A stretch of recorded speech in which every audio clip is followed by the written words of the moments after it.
Vanguard of War by Archon Studios is a hectic, fast-paced, light miniature game. Let me tell you why.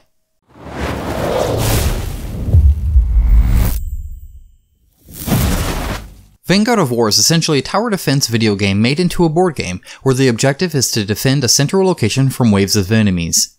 Enemies are restricted to 4 separate lanes that heroes cannot enter, instead they must move between these lanes to explore and fight off the enemies. Vanguard of War is very streamlined, to the point where I would consider it a game with light mechanics that are easily understood and explained in 5 to 10 minutes.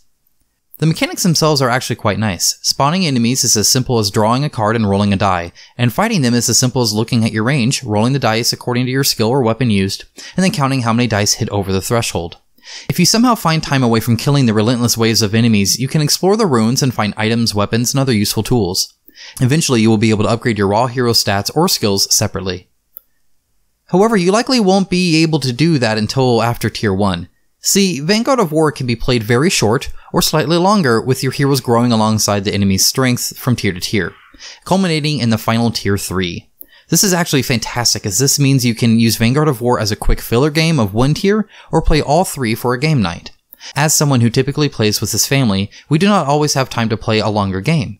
Additionally, there is a save file you can download from Archon's website, so you can mark down your stats after any tier, allowing your hero's growth, but in shorter bursts.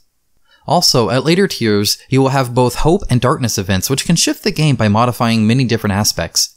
Perhaps this tier, all enemies will be faster, or perhaps range will be reduced. All of these game mechanics are extremely streamlined, and the flow of the game is fast and simple. With limited actions and fast enemy rounds, there is almost no downtime in the game at all. Everything here just makes sense, and there are references to what is needed on all of the various game components.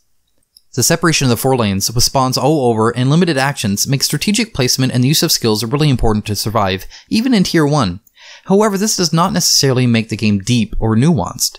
This is, at its core, a pure Amerithrash game, and you should know that going in. Do not expect a detailed Eurogame or nuanced game systems here. Additionally, the core box alone lacks some content. There is actually more lore than I expected for this game, however there is no story or scenarios to play through, meaning the variation of the game comes from different heroes, and more so different enemies. See, you can't use all of the enemies at once, and only up to 3 bosses, meaning you won't encounter everything in a single game like you will with just a base game. You can also mix and match bosses and enemies, making a deck with mostly fast enemies, or slower tanky ones for instance.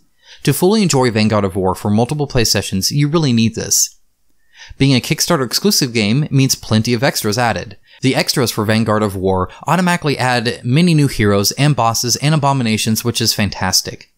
Additionally, the optional add-ons they have do just this and add more bosses and abominations to really change things up gameplay-wise. Bosses in particular because they sometimes have special abilities and an actual health pool. Additionally, there are several new game modes and even the ability to make your own board, which is actually quite nice. Anything that adds gameplay is good in my book. Component quality wise, I am very impressed. The art is thematic and actually pretty unique and very well done. Everything used really feels part of the same world, with items, heroes, enemies, and the board meshing nicely together. Hero boards are thick cardstock, and even items are made of cardstock. The board is thick without bad creases where it is folded and has a smooth, glossy coating.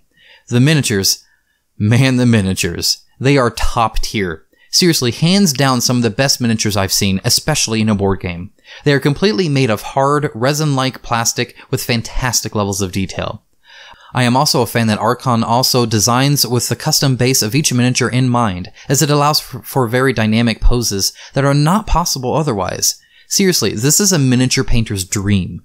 With that in mind, Archon also always provides full foam inserts for their game, meaning each miniature is very well protected, with a high quality image of what miniature goes in each spot, which really helps when packing the game up.